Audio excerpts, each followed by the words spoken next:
ஆஹ் எப்பொருள் யார் யாரவை கேட்கணும் அப்பொருள் மெய்ப்பொருள் காண்பது அறிவு.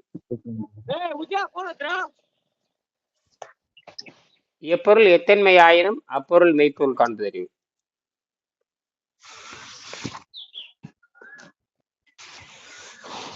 பரமேஸ்வரி இருக்கீங்களா? கையில புத்தகம் ஐயா வச்சிருக்கீங்களா?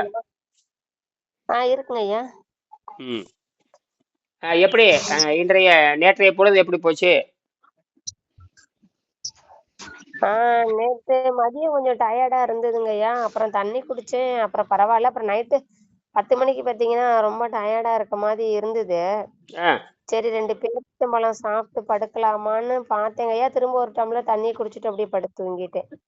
நல்ல தூக்கம் வந்துச்சா? நல்ல தூக்கம் வந்து நல்ல தூக்கம் வந்ததுனாவே ஒழுங்கா வேலை செய்யணும் அர்த்தம். தூக்கம் விட்டு விட்டு தாங்க ஐயா வந்துச்சு. இப்ப இன்னைக்கு மாங்காய் மட்டும் இருக்கு. மாங்காய் சாப்பிடலாமா இல்ல இன்னைக்கு நீர் விரதம் போடலாமான்னு யோசிச்சுட்டு இருக்கேங்க ஐயா.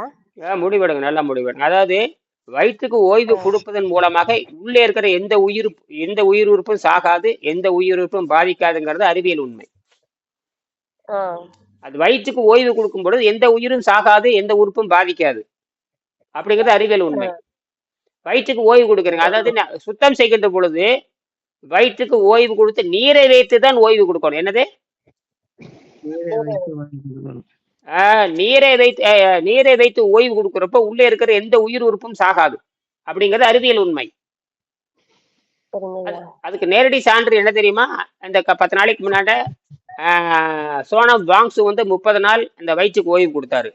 அப்ப எல்லா மருத்துவர்கள் வந்து உள்ளே இருக்கிற உறுப்புகள் எந்த பாதிப்பும் இல்லைன்ட்டாங்க. உள்ளே இருக்கிற எந்த உறுப்புகளும்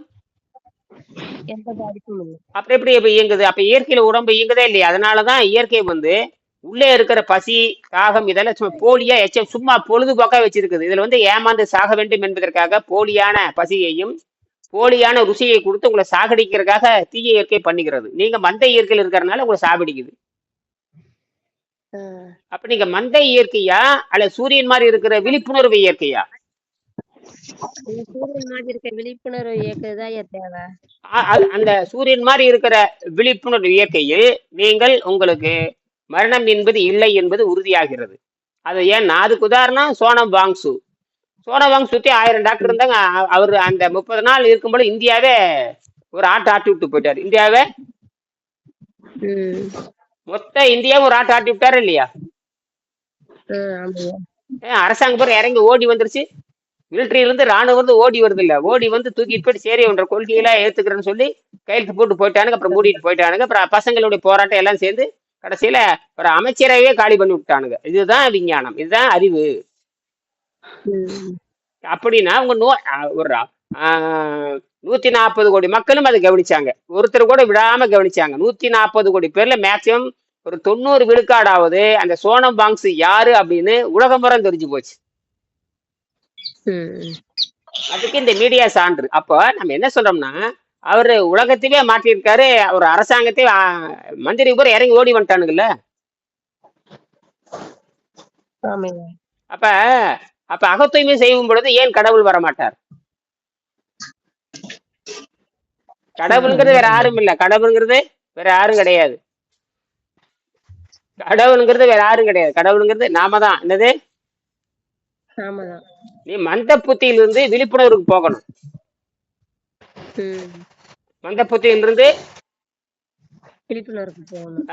விழிப்புணர்வுக்கு போனீங்கன்னா அதுதான் விஷயம். அதனாலதான் அப்ப வந்து நீங்க வயிற்றுக்கு ஓய்வு கொடுக்கறதன் மூலமாக உங்க உயிர் உறுப்பு சாகாது. உயிர் உறுப்பு சாகாத பொழுது நீங்க எப்படி சாவீங்க? உயிர் உறுப்பு சாகாதுன்னு விஞ்ஞானம் சொல்லுகிறது. நீங்க நீங்க வயிற்றுக்கு ஓய்வு கொடுக்கறப்போ உடம்பு மருத்துவராக மாறுகிறது. பாருங்க, நேத்து வழியினார் தானே குணப்படுத்துது. பாருங்க, நேத்து உங்களுக்கு காய்ச்சல் வந்திருக்குது. காய்ச்சல் வந்து கை கால் வலி வரும். பரவாயில்லைங்களா? காய்ச்சல் பரவாயில்லப்பா, வலிதான் இருக்கு கொஞ்சம். காய்ச்சல் நினைச்சு காய்ச்சல் ஏன் வந்தது? சரி, காய்ச்சல் ஏன் வந்தது? அகத்தூய்மை செய்யும் பொழுது காய்ச்சல் வரும். கழிவு வெளியேறுதுங்க ஐயா. அதுதான் கழிவு வெளியேறும் பொழுது உங்களுக்கு காய்ச்சல் என்கிற ஒரு தற்காலிக நோயை கொடுத்து உங்களை ஏமாற்ற வைக்கணும். தற்காலிக நோயை கொடுத்து அது வெளியேற்றுகிறது. ம். அப்ப நீங்க நல்லா குடிக்க சொன்னேன். நல்லா போய் குடிக்க சொன்னேன். நல்ல தண்ணியில குடிக்கணும். நல்லா உச்சியில தண்ணி நல்லா ஊத்திக்கிட்டே இருந்ததுன்னா 1/2 மணி நேரத்துல சிறுநீர் பிரியும். சிறுநீர் பிரிஞ்சிருச்சுன்னா முடிஞ்சது. அந்த சூடெல்லாம் போயிடுது. நீங்க நல்லா ஆயிட்டீங்கன்னு அர்த்தம். ஆ. இந்த மாதிரி ஐயா காய்ச்சல் பச்சை தண்ணிங்களா? பச்சை தண்ணி. ம். சுடுதண்ணியே உடம்புக்கு எதிரானது. சுடுதண்ணி உடம்புக்கு உடம்புக்கு எதிரா. எதிரானது. சுடுதண்ணி குடிக்கிறது உடம்புக்கு எதிரானதுதான். ம். பச்சை தண்ணீர் தான் உண்மையான நல்லது. பச்சை தண்ணி தான். ம். அதனாலதான் அதிகாலையில் 5 மணிக்கு குடிக்க சொன்னாங்க. எவன் குடிக்கிறான்? 9 மணிக்கு குடிக்கிறானுங்க முண்டங்க. இந்த அறிவுகட்ட முண்டங்க தின்னு ம். வயிற்று நிறைய தின்னு போட்டு 9 மணிக்கு குடிச்சிட்டு ஓடுதுங்க. ஐயா நான் காலையில காலையில டைம் தான் குளிக்கணும் ஏங்க ஐயா? காலை நேரத்தை குதிச்சாதான் அவனுக்கு நீ மனுஷனா இருக்கிறேன்னு அர்த்தம். இல்லாட்டி நீ மிருகமா இருக்குன்னு அர்த்தம். ஓ! நீ மனுஷனா மாறணும்னா காலையில எந்திரிக்கணும். நீ மனுஷனா மாறணும்னா காலையில எந்திரிக்கணும். நான் காலையில 4 மணிக்கு எந்திரிச்சுவேன். எந்திரிக்கிறோம் ஐயா. ஆனா குளிச்சிரணுமா? ஆமா, போய் குடிக்க. அப்புறம் அதானே வேலை. இப்ப என்ன ம். குடிக்கிறது என்ன ஒரு வேலை? குடிக்கிறது என்ன பெரும் பணக்கார ஆமாய்யா. தன்மையா? பறவையில இருந்து ம். காக்காயில இருந்து குஞ்சு வரைக்கும் காலையில குடிச்சிட்டு தான் போகுது. அதுக்கெல்லாம் மானரோசம் இருக்குது. காலையில எந்திரிச்சுன்னா ஆத்துல போய் குடிச்சிட்டு போயிருது. ம். ம். எல்லா பறவைகளுக்கும் அறிவு இருக்குது. நமக்கு தான் என்ன இல்ல. நமக்கு ஆணவம் இருக்குது. அறிவில்லை. உண்மைதான் ஐயா. ஆஹ் பாருங்க, தண்ணி கேட்ட உடனே எல்லா நீங்க வச்சு பாருங்க. காலையில ஒவ்வொரு காக்காயும் குருவி குடிக்கிறத பாத்தீங்கன்னா ஆச்சரியமா இருக்கு. அதெல்லாம் ஜாலியா குளிச்சுட்டு ஜாலியா பறந்து போய் எதை பத்தியும் கவலைப்படுறது இல்ல. இனப்பெருக்க மட்டும் பண்ணிட்டு போயிட்டே இருக்குது. எதை பத்தியும் கவலைப்படுறது இல்ல. ஐயோ! ஆமாய்யா. மனுஷனா பல பல கவலை, பல துன்பத்துக்கு ஆளாயிட்டு இருக்கிறோம். ஆனா அது யார்ட்டையும் நோய் நொடின்னு சொல்றது இல்ல. அது வாழ்ந்து மறந்து விட்டது. அதுல இருந்து நம்ம மாறி இருக்கேன். ஏன்னா மனிதனுக்கு மட்டும்தான் நீண்ட கால தேவைப்படுகிறது. அதாவது பலகீனமான பிறவி நீண்ட கால பிறருடைய உதவியை எதிர்பார்த்து வாழ வேண்டிய கட்டாயம் இருக்கிறது.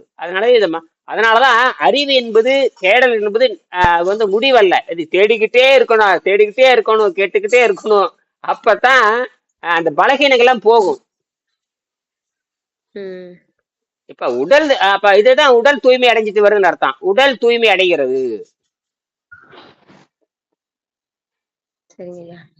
உடல் அப்படி தூய்மை அடைகிறது. இடையில அப்படி இடையில ஒருவேளை இன்னைக்கு எதுவும் சாப்பிடலன்னு வச்சுக்கோங்க ஐயா. இடையில டயர்டா இருந்ததுன்னா பேரிச்சம்பழம் மட்டும் எடுத்துக்கிட்டுமா? பெருச்சம்பழமும் எடுத்துக்கலாம். இல்லாட்டா நீரை போட்டு பெருச்சம்பழம் எடுத்துக்கலாம். எடுத்துட்டீங்கன்னா இந்த விஷம் கீழே இறங்கிடும். சரிங்க ஐயா. விஷம் கீழே இறங்கிடுதுன்னா அதுக்கப்புறம் நீங்க நீர் பயிற்சி பண்ணலாம். உங்களுக்கு ஒன்றும் வராது. அந்த கழிவும் வெளியே போகும். அடப்புகள் நீங்கும். அதுக்கு சான்று வந்து நாம வந்து டாக்டர் அர்னால்ட் 150 ஆண்டுக்கு முன்னாடி இருந்தாரு. சொன்னது அவர் செஞ்சே பார்த்துட்டு போயிட்டாரு. இப்ப உங்க கண் முன்னாடி சோனம் பங்ஸ் வந்து 30 நாள் இருந்திருக்கிறாரு. யாருக்குமே தெரியாது. ஆனா மெடிக்கல் ரிப்போர்ட் உள்ளுறுப்புகள் தூய்மையாத்தான் இருக்குது. அது ஒண்ணுமே இல்லைட்டாங்க. அப்ப அவர் அந்த ஓய்வு இருக்கிறப்ப உடம்பு தங்கிட்டு இருக்க ஊழச்சிடையும் அழுகி போனதை வெளியேற்றி இருக்குது. இப்ப உண்மையான எடை ஒருத்தர் வந்துட்டு போயிட்டாரு. அவரு கூட பயிற்சிக்கு வரப்போறாரு. ஒருத்தர் வந்துட்டு போயிட்டாரு தெரியுமா? ஒருத்தர் வந்தாருல. ஆமாங்க யார பார்த்தேன் நானு. அவருக்கு இன்னைக்கு பயிற்சி தொடங்க சொல்லியிருக்கேன். சரிங்க ஐயா. ஆமா, அவரும் சாதாரண மனிதர் தான். அதுவும் ஏதோ ஒரு பொறுப்பில் இருக்காரு, அவ்வளவுதான். ஐயா மாங்காய் இருக்கு, பேரிச்சம்பழம் இருக்கு. இது ரெண்டுல எது பெஸ்ட்? மாங்காய் சிறப்பு தான். சரிங்க. மாங்காய் ரொம்ப சிறப்பு. மாங்காய் இப்படி கூட பண்ணலாம். மாங்காய் நன்கு அரைக்கணும். அரைச்சு லேசா மாங்காய் நன்கு அரைக்கணும். அரைத்து தண்ணியில கலக்கிக்க வேண்டியதுதான். கலக்கிட்டு அதுவே மாங்காய் சாரா குடிக்கலாம். என்னது மாங்காய் சாரா? சரிங்க ஐயா. அதான் மாங்காய் சாறு. பச்சை மாங்காய் அப்படி நெகுன்னு விழுது மாதிரி அரைச்சிடணும். அதை 1/2 லிட்டர் தண்ணியில கலந்துடணும். அதவே புளிப்பு மாதிரி இருக்கு. அதை குடிச்சிட்டே வர வேண்டியதுதான். என்னது இப்ப பச்சை மாங்காய் சாறு. நேரடியா பச்சை மாங்காய் புளிஞ்சா சாறு வராது. மிக்சியில அடிச்சிட்டீங்கன்னா சாறு வந்துடும். மிக்சியில அடிச்சு தண்ணி கலந்தா சாறு. அது கூட என்ன கலக்கிறது? இல்ல அப்படி தேவையில்லை. வேணா சிறிதளவு உப்பு போட்டுக்கலாம். உப்புதான். உப்பு சுவைக்கு சேர்த்திக்கிறது தான் சாப்பிடறதுக்கு நல்லா இருக்கும். மாங்காய் தொட்டு உப்பு தொட்டு மாங்காய் திங்கிறோம்ல, அதேதான். என்னது அருமையான கட்டு மாங்காய் அகத்தூய்மை. சாப்பிடுங்க. உலகத்திலே தலை சிறந்த முருங்கைக்கீரைக்கு அடுத்தபடியாக மாங்காய் தான் சிறந்தது. முருங்கைக்கீரைக்கு அடுத்தபடியாக. ஆ சரிங்கய்யா. உலகத்துல 2 தான். முருங்கைக்கீரை இது ஏன்னா முருங்கைக்கீரை உலகத்துல சிறந்தது, அகத்தூய்மைக்கு சிறந்தது. மாங்காய் சிறந்தது. அதனால மாங்காய் பால் உண்டு. மாங்காய் பால் உண்டு. மலை மேல் இருப்பவருக்கு ம். தேங்காய் பால் எதற்கடி அப்படின்னு கேட்டாரு புத்தம்பை சித்தர். அது என்ன அர்த்தம் கேட்டீங்கன்னா, மாங்காய் குடலை ம். சுத்தம் பண்ணும், தேங்காய் குடலை சுத்தம் செய்யாதுன்னு அர்த்தம். ஆமாய்யா, புக்ல போட்டிருக்கு. அதேதான். இப்ப மாங்காய் நீங்க அரைச்சு குடிச்சாலும் சரி, அல்லது அப்படியே ஒரு 1/2 கிலோ மாங்காய் நல்லா வேக வச்சு, என்னது ஆ அப்படியே பெரிய பெரிய துண்டா வேக வைக்கணும். சரிங்கய்யா. ஒரு 1/2 கிலோ மாங்காயாவது என்ன பண்ணணும், 4 மூணு பெரிய பெரிய துண்டா வேக வச்சிடணும். வேக வச்சு ஆ கொஞ்சம் தண்ணி ஊற்றி வேக வச்சு அந்த தண்ணியும் குடிச்சிட்டு அந்த மாங்காய் சாப்பிட்டீங்கன்னா சரியா ம். போயிடும். சரிங்கய்யா. உப்பு போட தேவையில்லை. அது உப்பு. ம் அந்த 31ஆம் பாடத்துலங்கய்யா அவர் ஆ, வந்து ஆ, உணவு கட்டுப்பா ஆ 31ஆம் பாடம் சரி எடுங்க. 31ஆம் பாடம் எடுங்க. 29, 30, 31. அசையாத நாக்கு, சாப்பிடாமல் வாழும் அதிசய மனிதர். சொல்லுங்க. அதே அப்படியே படிங்க. அவர் என்னங்கய்யா வந்து சூரிய வெளிச்சத்தை பார்த்தே வந்து சாப்பாட்டை நிறுத்திட்டதா போட்டிருக்குங்க ஐயா. உண்மைதான், உண்மைதான், உண்மைதான். ம். எப்படி வேணாலும் நிறுத்தலாம். இது யோகா. அது யோகா சூரியனை பார்த்து நிறுத்தாரு. கண்ணால பாக்குறது காலையில 6 மணிக்கு ஒரு 5 நிமிஷம் பாக்குறது. ஆ அவர் சூரியன்ல இருந்து ஆற்றல் எடுத்துக்கிறார். நேரா போய் அந்த மூளைக்கு அடியில் இருக்கிற அந்த மனோன்மணியம் அதை போய் தாக்குது. ஆ அந்த உள்ள இருக்கிற சுரப்பைகள்லாம் தூண்டப்படுறப்ப உடம்பு என்ன ஆயிக்குது, ரீசார்ஜ் ஆயிக்குது. பாடி வந்து ரீசார்ஜ் ஆகுது. பாடி ரீசார்ஜ் டவுன் பாடி. நீங்க கூட காலையில 2 நிமிஷம் பார்க்கலாம். சரிங்கய்யா. கட்டாயம் கிடையாது. கட்டாயம் கிடையாது. ம். அப்ப அதுலயும் கழிவு வெளியே வந்துருமாங்க ஐயா. அவர் வந்து நீர் விரதம் எடுக்காம வெறும் சூரியனை மட்டும் பார்த்து உடம்ப சுத்தம் பண்ணியிருக்காரு. அப்ப அதுல கழிவெல்லாம் வெளியே வந்துருமாங்க ஐயா. அதெல்லாம் அவர் 2 வருஷத்துக்கு முன்னாடியே படிப்படியா உணவு குறைச்சுதான் வந்திருக்காரு. 1 வருஷம் உணவு குறைச்சுதான் அந்த நிலைக்கு வந்திருக்காரு. சும்மாலாம் வர முடியாது. சரி சரிங்க ஐயா. நம்ம பண்றது மாதிரி பண்ணித்தான் வந்திருக்கு. சும்மா நேரத்துல போய் சேர்ந்துருவான். அதான் அதான் ஐயா. இதெல்லாம் அந்த வந்து டவுட் கேட்டேங்க. அப்ப அவரும் வந்து அவரு மெக்கானிக்கல் இன்ஜினியர். அவரு என்னுடைய ஆசிரியர் சிவில் இன்ஜினியர், அந்த மெக்கானிக்கல் இன்ஜினியர். Mechanical engineer. இவர் பேரு ஹீரரத்ன மணிக்கு. இவரை தான் அமெரிக்கால வச்சு ஆராய்ச்சி பண்ணாங்க. பசி எப்படி கட்டுப்படுத்துறதுன்னு கேட்டாங்க. அது இருந்த பசியை உங்களை கொண்டு போய் ஆராய்ச்சி பண்ணாங்க. பசியை கட்டுப்படுத்தி காட்டிருங்க. ஆமாங்க ஐயா. பசியை கட்டுப்படுத்துறது ரொம்ப சிம்பிள். என்னது? ரொம்ப சிம்பிள். ஆமா. கிராமத்துல இருக்கிறவங்க பாருங்க, காலையில சாப்பிட மாட்டாங்க, சாயங்காலம் தான். காலையில சும்மா வேலைக்கு போவாங்க, சாயங்காலம் வீட்டு சாப்பிடுவாங்க. சாகவே இல்லை அவங்கெல்லாம். ஆமையா. நீங்க மட்டும் காலை எந்திரிச்சுன்னா காப்பில இருந்து டீயில இருந்து போண்டல் போட்டு தள்ளிக்கிட்டே இருக்கிறீங்க. நீங்க எந்த வேலையும் செய்யறது இல்ல, திங்கிறத தவிர. அப்படித்தானே கலைநிலை? திங்கிற தவிர வேற இல்ல. கிராமத்துல கூட காலை எந்திரிச்சு நேரத்துல நான் வயலுக்கு போயிட்டு சாயங்காலம் 7 மணிக்கு வந்து ஏதோ ஒண்ணு இருந்ததுன்னா வெங்காயத்தை கடிச்சிட்டு படுத்து தூங்கிடுறேன். அதெல்லாம் நான் சொல்றது 100 வருஷத்துக்கு முன்னாடி. அப்பெல்லாம் எதுவும் கிடையாது. உண்மைதான். நீராகாரம் தான். அவர் எதுவுமே கிடையாது. ஏன்னா அந்த மாதிரி அப்ப உடம்பு அந்த மாதிரி இயற்கையோடு இயற்கை சக்தியிலே வாழ்ற மாதிரி மனுஷனை பழக்கி இருக்குது. என்னது? ஆமாங்க. இயற்கையிலேயே வாழ்ந்தாங்க. உடல் உழைப்பு கொடுத்தனால உள்ள போனது வெளியில வந்துருச்சு. இப்ப வந்து உட்கார்ந்தே இருக்கறனால உள்ள போனதெல்லாம் கழிவா மாறிடுது. வெளியே விஷமா மாறிடுது. அவனுக்கு உழைப்பு பத்தி சிந்தனை, உங்களுக்கு திங்கறத பத்தி சிந்தனை. என்னது? உண்மைதான் ஐயா. அவனுக்கு உழைப்பு பத்தி, உற்பத்தி பத்தி, உலகத்தை காப்பாத்துறத பத்தி சிந்தனை. உங்களுக்கு திங்கறதே சிந்தனை. என்னது? திங்கிறதே சிந்தனை. அப்புறம் எப்படி? காலையில என்ன திங்கலாம், மத்தியானம் என்ன திங்கலாம், நைட் ஆனா என்ன திங்கலாம், பூரி போடலாமா, சப்பாத்தி போடலாமா, தோசை ஊத்தலாமா? இப்படி திங்கறதுலயே இருந்துட்டு இருந்தீங்கன்னா அப்புறம் இயற்கை உங்களுக்கு விரும்புமா? விரும்பாதுங்க. ஆக்க திங்க கழுவ, ஆக்க திங்க கழுவ, ஆக்க திங்க கழுவ, தூங்க, இதேதான் ஐயா. அப்ப இதுல இருந்து நீங்க விடுதலை பெறணும்னா உற்பத்திக்கு போகணும். அதாவது நீங்க உண்மையாலுமே உணவு பழக்கத்தை இங்க குறைக்கிற பொழுது, நீங்க என்னவா உணவு பழக்கத்தை குறைக்கிறது பொழுது, ஒருவேளை உணவா சுருக்கும் பொழுது, நோன்பு இருக்கும் பொழுது, நீங்கள் இந்த பூமிக்கு நன்மை செய்றீங்க. அது மட்டுமல்ல, பூமியிலிருந்து எடுத்ததை திருப்பி கொடுக்குறீங்க. என்னது? பூமியில இருந்து எடுத்து திருப்பி கொடுக்குறோம். எப்படிங்க ஐயா? இதே திருப்பி எல்லாம் கொடுத்துடுறீங்களா? எல்லாம் எனக்கு வேண்டாம் வேண்டாம் திருப்பி கொடுத்துடுறீங்கல்ல. அப்ப கரெக்டுங்க ஐயா. அப்ப நீங்க என்ன பண்றீங்கன்னா உண்மையாலுமே நீங்க பூமியிலிருந்து எடுத்தது, காற்றிலிருந்து எடுத்தது, நீர்லிருந்து எடுத்தது, ஆகாயத்திலிருந்து எடுத்ததெல்லாம் திருப்பி என்ன பண்றீங்க? திருப்பி தியாகம் பண்ணிடுறீங்க. எல்லாத்தையும் எல்லாம் நீயே வச்சுக்கன்னு கொடுத்துடுறீங்க. ஐயா இன்னைக்கு ஒரு படம் போட்டிருக்கீங்க.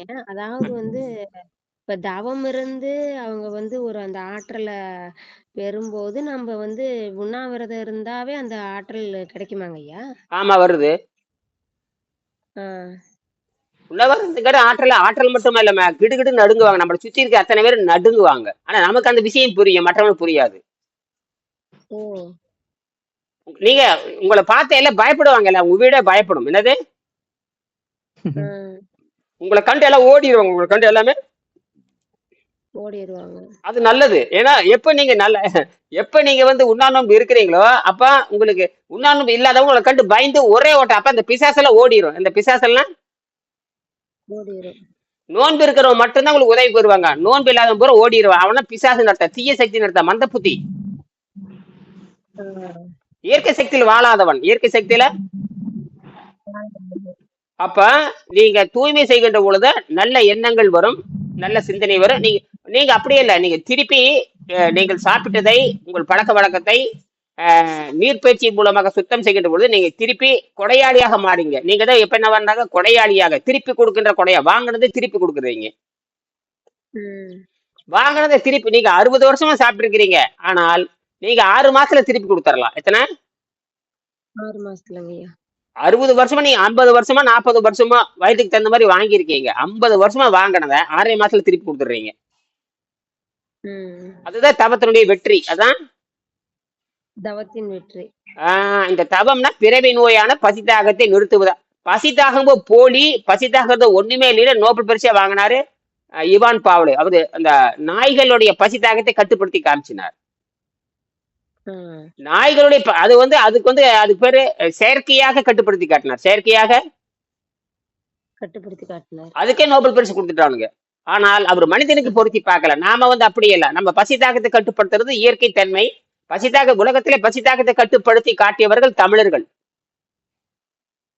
ம், பசிதாகத்தை கட்டுப்படுத்தி காட்டியவர்கள் உலகத்துல யாரு? தமிழர். ஏன்னா தமிழர்கள் தான் உலகத்தின் மூத்த குடி. ஆ, கல் தோன்ற மண் தோன்ற காலத்தை உலகத்து முன் தோன்றிய மூத்த குடி.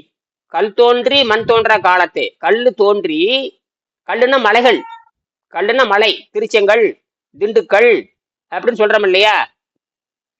நாமக்கல்னா நாமக்கல் மலை, திண்டுக்கல்னா திண்டுக்கல் மலை. கல்லுன்னா மலைன்னு அர்த்தம். கல்லுன்னா மலை.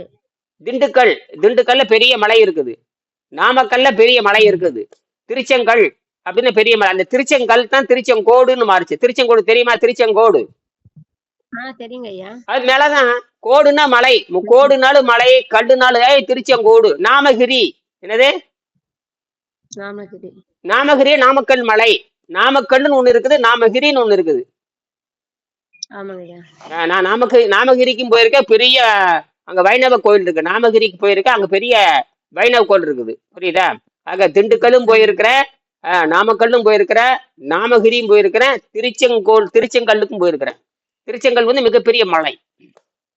சரி, அப்ப எதுக்கு நான் சொல்ல வர, கல் தோன்றி மலைகள் தோன்றி அதுல இருந்துதான் கரைஞ்சு மண்ணா மாறுச்சு. கல்லு கரைஞ்சுதான் மண்ணா மாறும். கல்லு கரைஞ்சுதான் மணல். இந்த மணல் எங்க இருந்து வந்தது? பாறை துகளாக்கனா மணல் ஆயிரும். பாறையை துகளாக்கனா இப்ப வீட்டுக்கு எம்சாண்ட் வருது இல்லையா? எம்சாண்ட் கருப்பு மணல் வருதா இல்லையா? அது என்ன பண்ற? பாறையை உடைச்சு தூளாக்குறான். மலையை உடைச்சுதான்.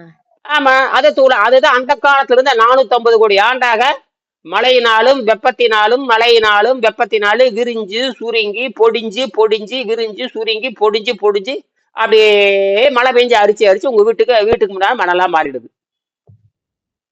இதைத்தான் இவதான் தமிழர்கள் எழுதுறாங்க. கல் தோன்றி முதல் மலைகள் தோன்றுச்சு, மண்ணு வர்றதுக்கு முன்னாடி நாங்க வந்துட்டோங்கிறாங்க. கல் தோன்றி மண் தோன்ற காலத்தே கல்லு வந்துச்சு, மலைகள் தான். அப்ப மனிதன் எங்க பிறந்தான் என்று சொன்னால் மலைகளை அடிப்படையாக கொண்டுதான் மனிதன் பிறந்தான். மலைகள்ல தான் மலைவாழ் மக்கள் சொல்றோம் இல்லையா? அது என்ன மலைவாழ் மக்கள்? மலையில தான் மனிதன் தோன்றினான். என்னது? மனிதன் வாழ்ந்திருக்காங்க. அதான் மலைவாழ் இன்னைக்கு மலைவாழ் மக்கள்ங்கிறான். அவன் வந்து அறிவாளிகள், அவன் தான் இயற்கையோடு இணைந்து வாழ்றவன். அவன் மட்டும் இந்த ஆஸ்பத்திரிக்கு போறது இல்ல. அதான் அவங்க இயற்கையில வாழ்றாங்கல்ல ஐயா. ஆமா, இது கூட பரவாயில்ல. இன்னும் மனிதனையே பார்க்காத அமேசான் காடு இருக்குது. மனிதனையே பார்க்க மனிதர் சராசரி நம்ம பேண்ட் செட்டு போட்டு 3 பேர் டிஃபன் திங்கிற மனிதனை பார்க்காத அவனும் மனிதன் தான். நம்ம டிஃபன் திங்கிற மனிதன், அவன் டிஃபன் திங்காத மனிதன். அவ்வளவுதான். அவனும் உயிரோட வாழ்ந்து நல்ல 5 புள்ள 6 புள்ள இன்னைக்கும் பெத்துட்டு தான் இருக்கிறான். நீங்க ஒரு புள்ள பக்கத்துக்குள்ள இடுப்பு கழண்டு போகுதுங்கிறீங்க, ஒரு புள்ள பக்கத்துக்குள்ள இடுப்பு கழண்டு போச்சுங்கிறீங்க. இன்னைக்கே காட்டுவாசி 12 புள்ள பெற்று அது புள்ள பக்கத்துல சளி சேர்த்துற மாதிரி பூனு அதாவது சிறுநீர் கழிக்கிற மாதிரி மலம் கழிக்கிற மாதிரி. எப்படி மான் குட்டி போட்டு அது பாட்டுக்கு எந்திரிச்சு ஓடிடுது.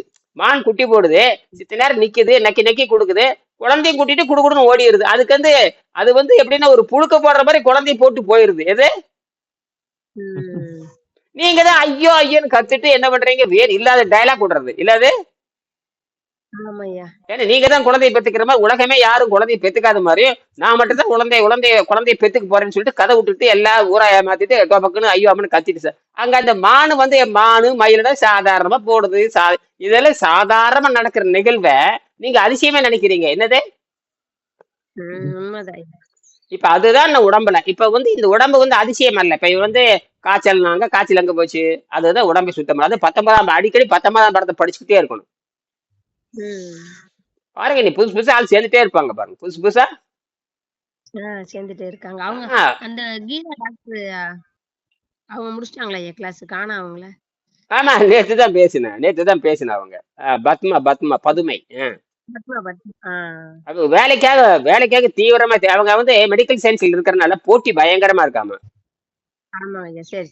மெடிக்கல் இருக்கிற இதுக்கு நிறைய படிச்சிருக்காங்க, நிறைய அதிக மதிப்பெண் வாங்கியிருக்காங்க. அவன் என்ன அதிக மதிப்பெண் வாங்கியிருந்தா வாங்கட்டு எவன் சீப்பா கிடைப்பா அவனுக்கு மட்டும் வேலை கொடுப்பான். என்னது நீ படிச்ச என்ன கிழிச்ச என்ன, எனக்கு தேவை வேலை கலியான சம்பளம், அதாவது கம்மியான சம்பளத்துக்கு வர தயாரான்னு கேட்பான். என்னது கம்மியான சம்பளத்துக்கு வர பிரைவேட் அப்படிதான் எதிர்பார்க்கு. நீ டிகிரி 7 டிகிரி வாங்கிட்டு எனக்கு வேலை தாண்டா முக்கியம். பாரு, அவன் 50,000 கேட்கறான், தரமாட்டேன். 30,000 கேட்கறான், நீ படிச்சு கிழிச்சது போதும், என்னோட ஃபேக்டரியில இருந்து ஒழுங்கா வேலை செய், 30,000 தரேன்பா, நீ வாயை மூடிட்டு போயிட்டு தரணும். என்னது அவன் சொல்லுவான், அது பாரு அவன் 7 டிகிரி வச்சிருக்கிறா, எனக்கு டிகிரி தேவையில்லை, ஏதோ டிகிரி மதிக்கிறேன், அதுக்காக வேலை கொடுக்குறான், 50,000 தரமாட்டேன், 30,000 தரையா இல்ல அவனுக்கு கொடுத்துட்டான்பா. உடனே ஐயோ எனக்கே கொடுப்பீங்க. அப்போ உங்க படிப்பும் போச்சு, மானம் போச்சு, மரியாதை போச்சு. கடைசியில அடிமையை உட்காந்து அதுதான் அவங்க போயிட்டு இருக்கிறாங்க. இத அடிமை வந்துருவாங்க. அது என்னன்னா, எனக்கு இப்ப நன்கொடை கொடுக்கறதுக்காக, இப்ப நான் எனக்கு நன்கொடை கொடுக்கணுங்கிறதுக்காக வேலை தேடிட்டு இருக்கிறாங்க. என்னது ஏன்னா கணவன் எதிர்பார்க்க கூடாதுங்கிற அவங்க கொள்கை.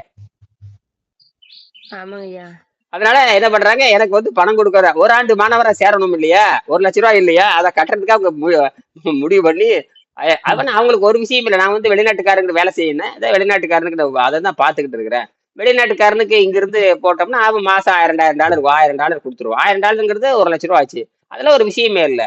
அதனால எனக்கு வந்து ஒரு வசதியான இடமா வேணும், வீட்டுல இருந்தே வந்து செய்யற மாதிரி பாத்துக்கிட்டு இருக்கிறேன். வீட்டுல இருந்து செய்யற மாதிரி பாத்துட்டு இருக்கீங்க.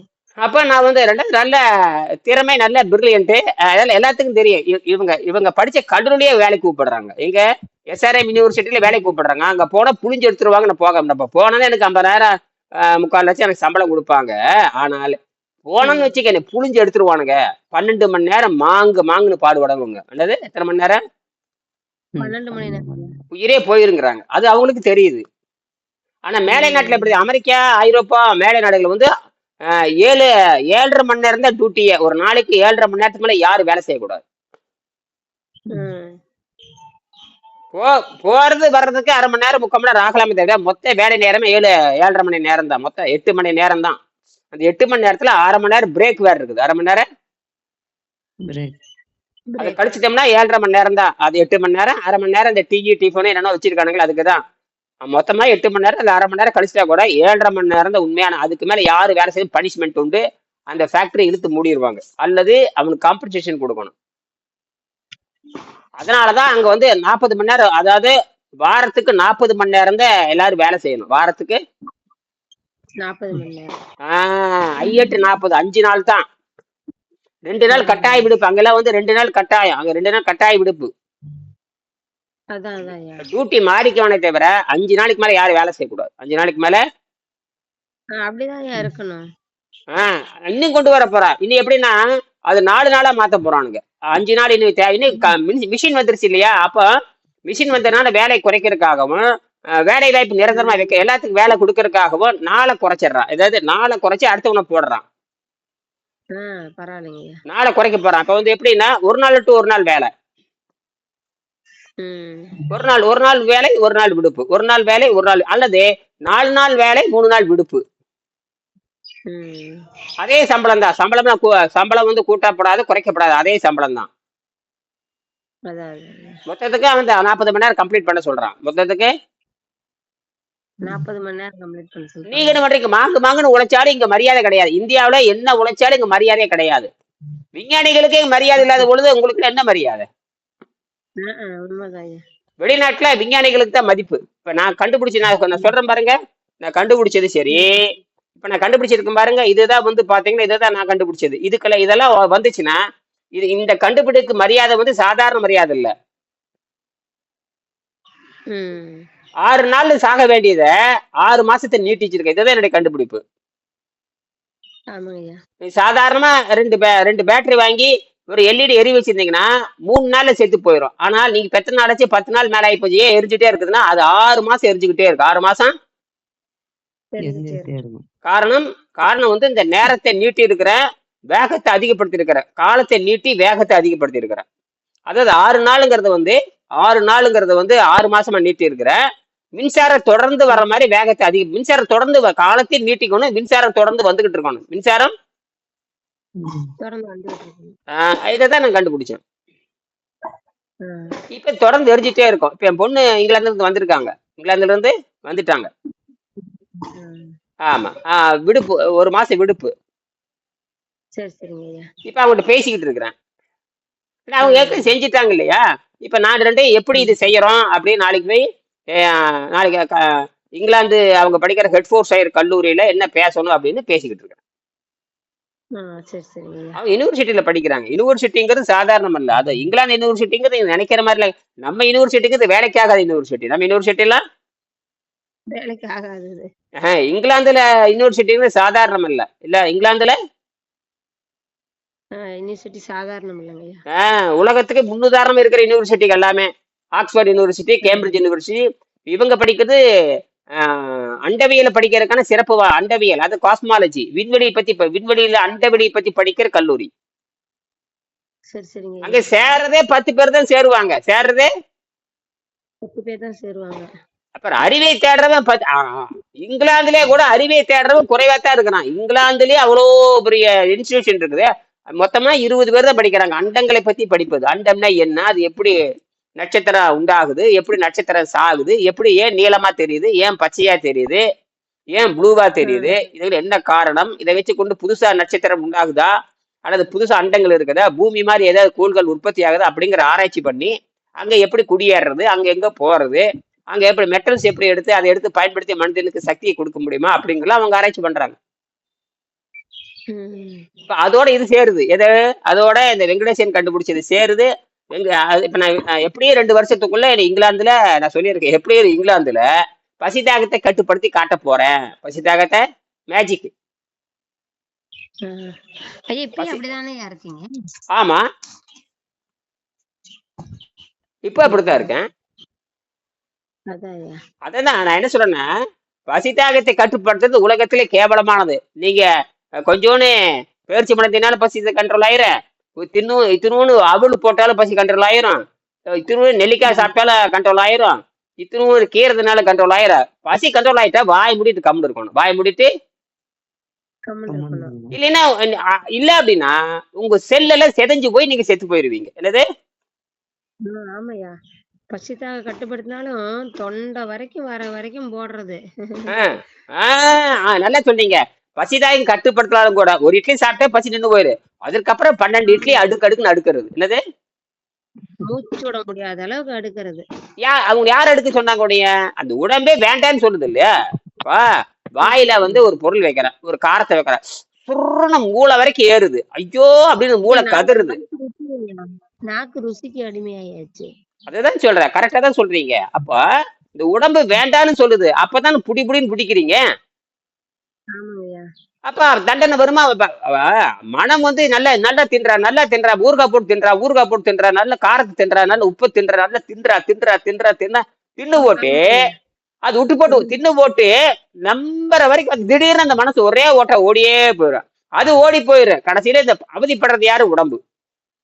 உடம்புதாயா. மூச்சு விட முடியாம, குமிய முடியாம, நிம்மற முடியாம, பேர்ந்து படுக்க முடியாம, நடக்க முடியாம, தட்டு மாறிக்கிட்டு இருக்க வேண்டியதா. அதாவது என்ன பண்ணுது மனம்? என்ன பண்ணுதுன்னா திணற திங்க வச்சு அது தப்பிச்சு ஓடிடுது. திங்க வச்சாச்சு இல்லையா, அதோட வேலை முடிஞ்சு போச்சு. அது என்ன ஓடிடுது. போறப்ப திங்கறத எடுத்துட்டா போகுது. இல்ல பனிஷ்மெண்ட் கொடுத்துட்டு பாருங்க, திங்கிற மாதிரி திங்க வச்சு பனிஷ்மெண்ட் கொடுத்துட்டு ஓடிடுது. இதுதான் மனம் பண்ற அட்டகாசம். மனம் பண்ற அப்ப அந்த விபச்சாரத்தை நீங்க மாட்டிக்கிறீங்க. அந்த விபச்சாரத்துல நீங்க மாட்டிக்கிறீங்க. விபச்சாரத்துல போய் மாட்டி எப்பயாவது பசிக்கிற மாதிரி தோணுமாங்க ஐயா உங்களுக்கு? அந்த உணர்வு வராம பண்றதா நம்ம வேலை. அந்த பசி கூட கண்டுக்காம போயிட வேண்டியது. பசினா ஒண்ணும் பண்ணாதுங்க. பசிங்கிறது அது ஒரு போலி. என்னது அது? போலிங்க. எப்படி இப்ப உதாரணத்துக்கு பாத்தீங்கன்னா சாக்ரின்னு சொல்றாங்க. சாக்ரின்னு ஒரு கொடிய விஷம். சாக்ரிங்கிறது ஒரு கொடிய விஷம். சாக்ரின் அது ஒரு செயற்கை இனிப்பு. அது பெட்ரோல்ல இருந்து தயாரிக்கிற. இதுல இருந்து அப்புறம் அதைத்தான் நீங்க திங்கிறீங்க. அதைத்தான் அதைத்தான் இந்த இவனு சக்கரை நோயாலையும் திங்கிறான். அவன் சாகடிக்கிறதுக்காகவே சாக்கரையில கொடுக்குறானுங்க. சாகடிக்கிறதுக்காகவே. ஆமா, அது யாருக்கு சட்டப்படி கேட்க முடியாது. நீ தானே தின்ன, மருந்து அப்படித்தான் பண்ணுவோம். இப்ப உதாரணத்துக்கு இதய நோய்க்கு மருந்து சாப்பிட்டீங்கன்னா கால் வீங்கும். கால் வீக்கத்துக்கு மருந்து சாப்பிட்டா இதய நோய் வரும். ஆமா ஐயா. இப்ப 6 மாசத்துக்கு உடல் தூய்மை பயிற்சி கிளீனா எல்லாம் பண்ணி முடிச்சிட்டோம்னா, அதுக்கப்புறம் எப்பயாவது வேணும்னா, இப்ப இந்த நீங்க என்னைக்காவது ஒரு நாளைக்கு இந்த சிப்ஸ் 1, 2 சாப்பிடுறீங்களா, அது மாதிரி என்னைக்காவது சாப்பிடணும்னு தோணுச்சுன்னா சாப்பிடலாம். ஏதாவது எது வேணா எடுத்துக்கலாம். எது வேணா எடுத்துக்கலாம். பழங்கள் சாப்பிட்டுக்கலாம், காய்கறி சாப்பிட்டுக்கலாம். அதெல்லாம் ஒண்ணும் கிடையாது. அதெல்லாம் உடம்பு ஒண்ணும் பண்ண. அதுக்கப்புறம் நீங்க நீர்பயிற்சிக்கு போயிடுறீங்கல்ல. அது நீர்பயிற்சிக்கு போகாம இருந்தா கூட அந்த புழுக்க வெளியே போயிடும். அந்த உடம்பு சுத்தமா இருக்கிறதுனால அது வெளியே தள்ளி விட்டுரும். என்ன 1 மணி நேரம், 2 மணி நேரம், 3 மணி நேரம் ஆகும், ஒண்ணும் பண்ணாது. ஏன்னா உணவு உங்களுக்கு உணவு ஃபுட் அதுதான் உணவு விஷம் நினைக்க. உணவு நீங்க விஷம்னு உள்ள போடாது பொழுது ஏற்கனவே சேர்ந்து விட்ட விஷத்தை வெளியேற்றத்தான் பார்க்குமே தவிர நீங்க அதுக்கப்புறம் நீங்க விஷத்தை போடுறது இல்ல. விஷத்தை போடாத பொழுது அப்ப என்ன வேலை? இருக்கிற விஷத்தை வெளியேற்றிட்டு உங்களுக்கு மருத்துவரா மாறிடும். அப்ப இதை நீங்க விட்டு விட்டு செய்து சரி பார்க்கறதுக்கு மட்டுமே தான். இப்ப நீங்க விட்டு விட்டு செய்து இதெல்லாம் சரியா இருக்குதான்னு பாக்குறதுக்காகத்தான் நோன்பு, நீர் நோன்பு இதெல்லாம். அது சரி பார்க்கறதுக்கு மட்டும்தான் கடைசியில உபவாசம். என்னங்கய்யா? சரி பார்க்கறதுக்கு மட்டும்தான் நீர் மருத்துவம். எல்லாம் சரியா இருக்குதான்னு பாக்குறதுக்கு தான் நீர் மருத்துவம். சரி சரிங்கய்யா. அப்ப உங்களுக்கு யாரு என்ன உங்களுக்கு எனர்ஜி வர்றதுனால பட்டினி கிடையாது இல்லையா? இப்ப ஆற்றல் வரப்ப நைட்ரஜன் புரோட்டீனா மாறுது. அப்ப உங்களுக்கு உணவு போயிட்டே தான் இருக்கு. காற்று உணவு போறப்ப எப்படி மயக்கம் எப்படி வரும்? நீங்க மலையே ஏறலாம். நீங்க என்ன மலை மேல ஏறலாம். 100 படிக்கட்டு ஏறி பார்க்கலாம், ஒண்ணும் பண்ணாது. இப்ப கூட நீங்க ஏறிட்டு வரல. இப்ப கூட நீ ஏறல, நாளைக்கு கூட ஏறல, நாளானிக்கு கூட ஏறலாம், இப்ப கூட ஏறலாம். அதெல்லாம் எதுவுமே பண்ணாது. எப்ப நீங்க எப்ப குடத்தை வச்சு நடந்தீங்களோ அப்பவே நீங்க நல்லா ஆயிட்டீங்கன்னு அர்த்தம். நல்லா ஆயிட்டு இருக்கிறீங்க. அது குடம்ங்கிறது 20 கிலோங்க சாதாரணமா. குடம்ங்கிறது 20 கிலோ அல்லது 17 கிலோ, 18 கிலோ, 16 லிட்டர், 17 லிட்டரு. அந்த லிட்டர் தவளையும் பார்த்தீங்கன்னா தவளை 20 லிட்டர் பிடிக்கும். குடம் கையில தூக்குற குடம் 16 லிட்டரு, 17 லிட்டரு கையில. அதை நீங்க தூக்கணும். நீங்க கையில தூக்கி வச்சாவே கையில தூக்கி வச்சு கையில தூக்கிட்டு ஒரு 10 அடி நடந்து பாருங்க. அதுதான் நீங்க மலை ஏறதுக்கு அர்த்தம். என்னது? அல்லது வாளியில 16 லிட்டர் அளந்து ஊத்துங்க. ஒரு வாளி நிறைய தண்ணி குடிச்சிட்டு வாச தெளிங்க. என்னது? வாச தெளிச்சு விடுங்க. வாச தெளிச்சு இடுப்பு வலி வரலினா நீங்க மலையாறக்கு தகுதின்னு அர்த்தம். அவங்க இட்லியே தூக்க முடியாதவங்க இருக்கும் பொழுது நீங்க வாளியை தூக்குறீங்க. இந்த கலைஞர்ல இட்லியே தூக்க முடியாது, இட்லியை பிக்க முடியாது. அப்படி இருந்த ஒரு காலம். இன்னைக்கு எலுமிச்சை பழத்தை புளியறாங்க. எலுமிச்சை பழம் புளியனா எப்படி கிரஷர் வச்சு அதுக்கு எலுமிச்சை பழம் புளி இருக்குன்னு ஒரு சின்ன ஒரு கொக்கி மாதிரி இருக்கும். பாக்கி இடிக்க மாதிரி வச்சு புடிச்சு அமுத்துவாங்க. சொய்ய சாறு வரும். அந்த மாதிரி கையில பிடிச்சி அமுத்துறாங்க அவங்க. ஆமாங்கய்யா பார்த்தேன். அப்படின்னா உடம்புல தேவையான வலுவழுப்பு எண்ணெய் அவங்க ஒழுங்கா எண்ணெய் போட்டுட்டு இருக்கிறாங்க. எண்ணெய் போட்டு உடம்ப என்ன வலுவழுப்பு உண்டாக்கிட்டு இருக்கிறாங்க. ஆமா. என்னைக்கு 72 மணி நேரமா அம்மாவுக்கு? அவங்க ஆமா பண்ண சொல்லியிருக்கேன். 72 மணி நேரம் பண்ண சொல்லியிருக்கேன். அவங்க குளுக்கோஸ் கூட குடிக்க சொன்னேன். நேத்து கூட குளுக்கோஸ் நல்லா கடுமையான காய்ச்சல்னாங்க. குளுக்கோஸ் குடிங்கன்னா சரியா போச்சு இப்போ. குடிக்க சொன்னேன். சரி, சரிங்க. நல்லா உட்கார்ந்து குடிங்க அப்படின்னு 1/2 மணி நேரம் குடிங்க. அந்த குடிக்கிறப்ப அந்த குடிச்சதுக்கு அப்புறம் சிறுநீர் வந்து சூடா பிரியணும். ஆ. அப்ப சூடா பிரிஞ்சதுனாவே உள்ள இருக்கிற மொத்த வெப்பமும் வெளியே போகுதுன்னு அர்த்தம். வெளியே போயிடுச்சுனாவே அப்பதான் அந்த அந்த இது வரும், புத்துணர்வு வரும். ஆ. நீரை குடிச்சு வெப்பத்தை வெளியேற்றலாம். வெளியே நல்ல குளிர்ச்சியா குளிச்சும் வெப்பத்தை வெளியேற்றலாம். ஓ! சரி, சரிங்கய்யா. சுடுதண்ணி ஆகவே ஐயா, ஆகும். இப்ப சுடுதண்ணி வந்து சுடுதண்ணி வந்து இயற்கைக்கு எதிரானது. சரி.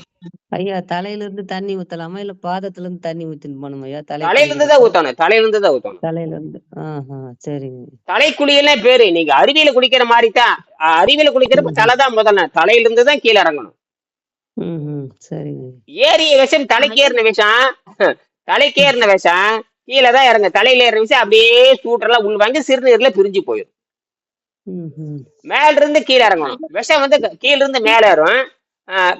விஷம் வந்து எப்பவுமே கீழ இருந்து தான் மேல வரும். டைன்னு மஞ்சள் ஏறி கடைசியில் தலைக்கேறி செத்து போயிடுவான். இப்ப தலைக்கேறிய விஷயத்தை தலையில இருந்து தொடக்கி கீழே இறக்கி விட்டுறணும். அதுக்கு ஒரே வழி நல்ல குளிர்ச்சியா குடிக்கிறப்ப. ஐயா இப்ப வந்து என்ன சொல்றாங்க, கால்ல இருந்து குளிச்சாதான் காது வழியா, மூக்கு வழியா, கண்ணு வழியாலாம் ஹீட் வெளியே போகும். அதனால ஃபர்ஸ்ட் பாதங்காலுக்கு ஊத்தணும், அப்புறம் முழங்கால், அப்புறம் இடுப்பு வரைக்கும் ஊத்தணும், அப்புறம் மேல கொண்டு வரணும் அப்படிங்கிறாங்க ஐயா. அது முட்டாளுங்க சொல்ற வேலை. ஓ. நீங்க முட்டாள்கிட்ட போய் வைத்தியம் கேட்டிருக்கிறீங்க. ஏதாட்டு கேட்டிருக்கிறீங்க? சரி, சரிங்க ஐயா. நாங்க அறிவாளிட்டு பாடம் படிக்கிறாளுங்க. எங்க அறிவாளி கிட்ட. நாங்க அறிவாளிட்டு தானே போவோம். உங்களாட்டு முட்டாள்ட்டு போக மாட்டோம்ல. சரியா? அப்ப எடுத்தோடனே தலைக்குதான் ஊத்தணும் ஐயா? அதுதான் இயற்கை சட்டமே. அதான் இயற்கை சட்டம். காக்கா குழியில பாருங்க, தலையை தான் முதல்ல விடும். என்னது? ஆமாய்யா. அப்புறம் அதுக்கு விட்டு இருக்கிற அறிவு உங்களுக்கு எங்க அறிவு போச்சு? நீங்க நீங்க வந்து கனி சாப்பிட நீங்க போய் கனி சாப்பிட போய் கனிகள் சாப்பிட போய் நீங்க வைத்தியம் காட்ட உண்மை சொல்லுவான். அவன் நரகலத்துக்கு விட்டு போய் நீங்க கேக்குறீங்க. நீங்க யார்கிட்ட போய் நரகல திங்கிறட்டு போய் கேக்குறீங்க? எதை போய் திங்கிறட்ட? நரகல திங்கிறட்டு போய் கேட்டீங்கன்னு என்ன சொல்லுவான்? தலைகளா சொல்லுவான். நான் கனிகள் திங்கிறேன். நான் வந்து கனிகள் சாப்பிடுறேன். கனிகள் சாப்பிட கேட்டீங்கன்னா மேல இருந்து கீழேம்பா. என்னது? நீங்க நரகல் சாப்பிட போய் கேட்டீங்கன்னா கீழ இருந்து மேலேம்பா. அவனோட புத்தி அவனோட புத்தி வந்து கேவலமான புத்தி. என்னுடைய புத்தி இயற்கை புத்தி. நான் காக்கையை பார்த்து கத்துக்கிறேன், குருவியை பார்த்து கத்துக்கிறேன். எல்லாம் தலை விட்டு தான் குளிக்கும். அது கால் விட்டு குளிக்காது. எந்த காக்காயும் கால் விட்டு குளிக்குமா? அப்புறம் என்ன அதுக்கு இருக்கிற அறிவு ஏன் உங்களுக்கு இல்ல? காக்கையை பார்த்து காக்கை குருவியை பார்த்து கத்துக்குன்னு பழைய பாட்டுல இருக்குதல்ல. காக்காய பாரு காக்காய பாருன்னு பாட்டே இருக்க. இந்த பாட்டு அந்த காலத்துல சொல்லலையா? காக்காயை பாரு அறிவை, காக்காயை பாரு குருவியை பாரு அறிவை பெருக்குன்னு பழைய தத்துவ பாட்டுல இருக்குதா இல்லையா? தெரியலையா? என்னையா பாருங்க. இது தெரியலைங்கிற காக்காயை பாரு குருவியை பாரு அப்படின்னு ஒரு பாட்டே இருக்குது. பாட்டு அது மாதிரி காக்கான்னு ஒரு பாட்டு இருக்கு. ஆகாரம் எல்லாம் பண்ணுவாங்க, கூடி தின்னுப்பாங்க. இந்த மாதிரி காக்காயை பார்த்து கத்துக்கோன்னு சொல்லிட்டு பாரதியார்ல இருந்து எல்லாருமே பாடியிருக்காங்களே. காக்காய் குருவி பாடாத புலவர்களே கிடையாதே. அந்த அளவுக்கு மங்குனி மாதிரி இருந்திருக்கிறீங்க பரமேஸ்வரி. என்னது?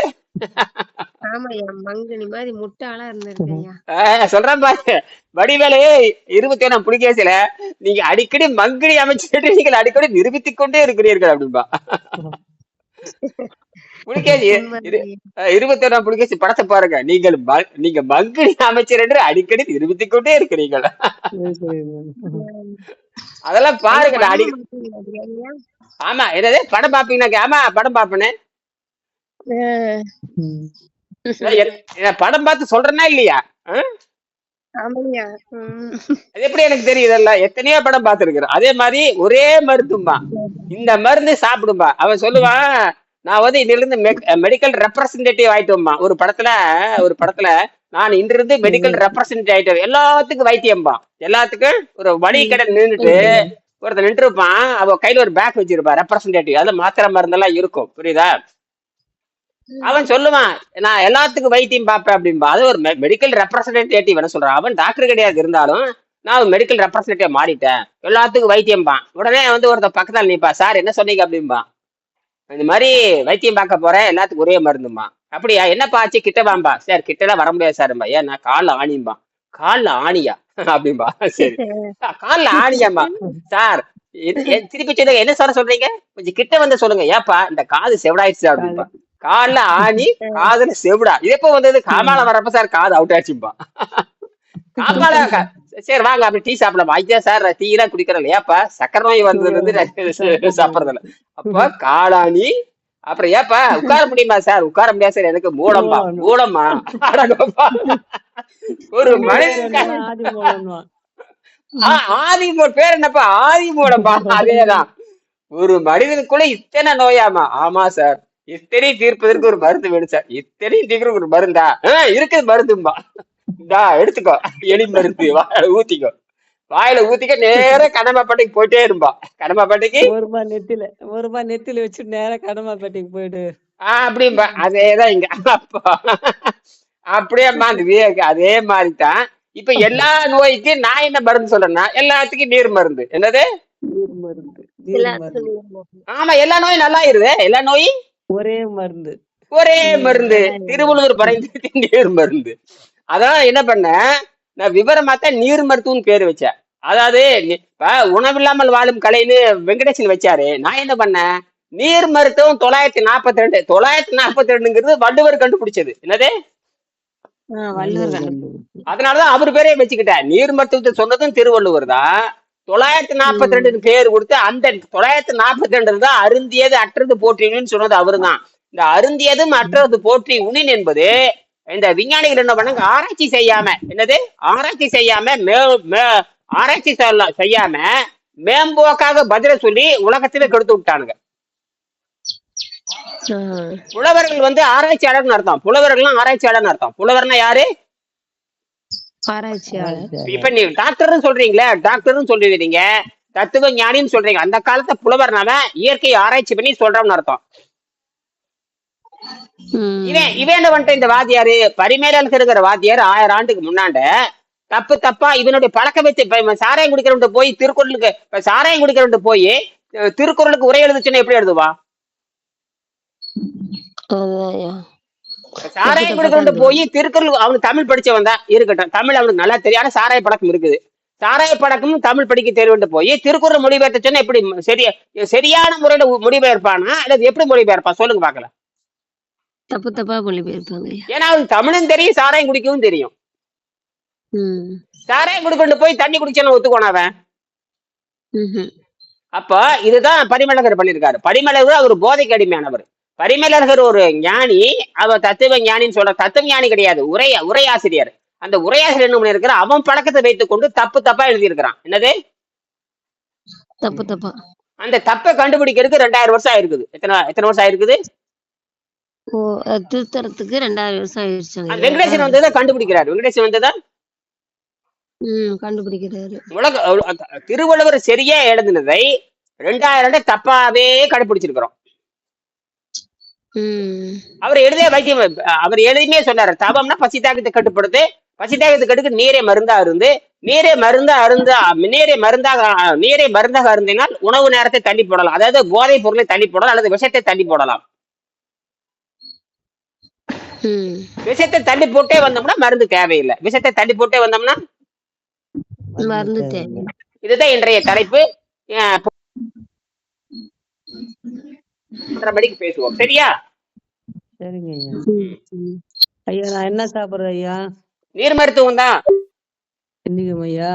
ஆமா, மாலையில நீர் மருத்துவம் போட்டு அப்புறம் மாலையில ஏதாவது மாங்காய் எங்க சாப்பிட்டு பாக்கல. குறைஞ்சபட்சம் 3 நாள் பண்ணுங்க. எத்தனை? 3 நாள் ஐயா. சரி, முதல்ல 3 நாள் தான் இருந்தேன் ஐயா. 3 நாள் போடுங்க, போட்டுட்டே இருக்க. அதான் உள்ளுறுப்பு சாகாதுன்னு சொல்லிட்டேன்ல, உள்ளுறுப்பு. சரிங்க ஐயா. உள்ளுறுப்பு சாகாது. நீங்க தான் முன்னேறிட்டு வரீங்க, காய்ச்சல் போயிரு, எல்லாம் போயிரு. இப்ப நல்லா குடிங்க, 1 மணி நேரம் உட்காந்து அப்படியே குடிங்க. சரிங்க ஐயா. சரியா?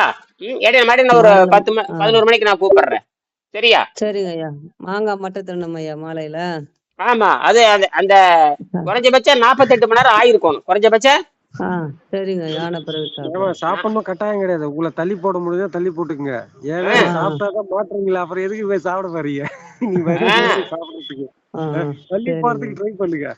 தள்ளி போட ட்ரை பண்ணுங்க. என்னப்பா குளிச்சிருங்க. குளிச்சிருந்தா சாப்பாட்டு பசின்றது மாறிடும் டக்குன்னு. குளிச்சீங்கன்னா பாசி கரெக்டா சொல்றாரு, பசி வர்றப்ப குளிச்சிருங்க.